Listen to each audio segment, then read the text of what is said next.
बड़ी बड़ी कंपनियों के ऑनलाइन कारोबार की वजह से छोटे और खुदरा व्यापारियों के लिए मुश्किल पैदा हो रही है और उनके हितों को सुरक्षित रखना जरूरी है। वाणिज्य मंत्री पीयूष गोयल के इस बयान ने सबका ध्यान खींचा। हालांकि पीयूष गोयल ने यह साफ किया कि देश के विकास के लिए दोनों ही जरूरी हैं, लेकिन खुदरा कारोबारी वाणिज्य मंत्री के बयान का स्वागत कर रहे हैं।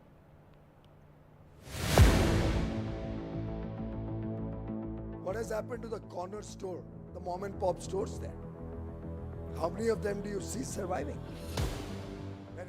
जब अमेज़न भारत में $1 बिलियन के निवेश करने की घोषणा करती है तो हम जश्न मनाते हैं। हम ये भूल जाते हैं कि ये $1 बिलियन भारतीय इकोनॉमी की बड़ी सेवा या निवेश के लिए नहीं आ रहे हैं। कंपनी को उस साल अपने बही खाते में $1 बिलियन का घाटा हुआ था और उन्हें उस घाटे की भरपाई करनी थी। बुधवार को वाणिज्य मंत्री पीयूष गोयल ने global e commerce company Amazon की भारत में $1 बिलियन के निवेश की घोषणा पर सवाल उठाया। कहा कि अमेज़न भारतीय अर्थव्यवस्था के लिए कोई बड़ी सेवा नहीं कर रहा, बल्कि उसे बिजनेस में जो नुकसान हुआ है उसकी भरपाई कर रहा है। उन्होंने कहा कि एक साल में 6,000 करोड़ रुपए का घाटा होने के बाद भी कीमतों को जानबूझकर कम रखना क्या बताता है।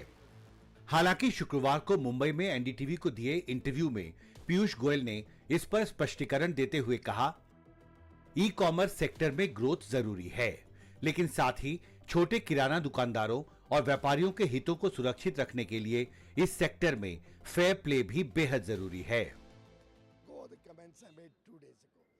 मैंने 4 साल पहले या 2 दिन पहले की गई टिप्पणियों पर अपना रुख नहीं बदला है। मेरा रुख लगातार बना हुआ है। मैं ई कॉमर्स द्वारा दी जाने वाली प्रौद्योगिकी और सुविधा के महत्व को पहचानता हूं, लेकिन हमारे किराना स्टोर हमारी जीवन रेखा है, वो हमारे तंत्र का हिस्सा है। मैं ई कॉमर्स पर अपना रुख नरम करने के खिलाफ नहीं हूं, मैं देश के कानून के दुरुपयोग के खिलाफ हूं। भारत छोटे खुदरा व्यापार की रक्षा करने का हकदार है। छोटे व्यापारियों के सबसे बड़े संगठन confederation of all India traders के सेक्रेटरी जनरल ने पीयूष गोयल के बयान का स्वागत किया है। प्रवीण खंडेलवाल ने एनडीटीवी से बातचीत में कहा, अमेज़न जैसी बड़ी ई कॉमर्स कंपनियों की प्रीडेटरी प्राइसिंग की वजह से देश में जो करोड़ों छोटे किराना दुकानदार और व्यापारी हैं, उनके बिजनेस को नुकसान हो रहा है।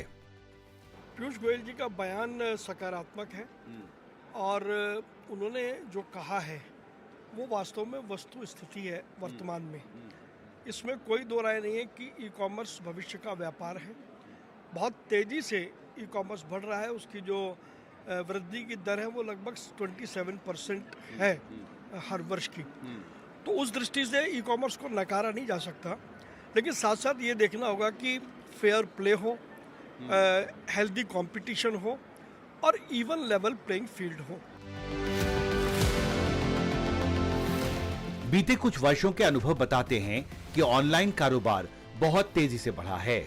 इसी अनुपात में छोटे किराना दुकानदारों पर असर भी पड़ा है। ऐसे में सवाल है, सरकार इसके बीच कोई संतुलन बनाने के लिए क्या कर सकती है।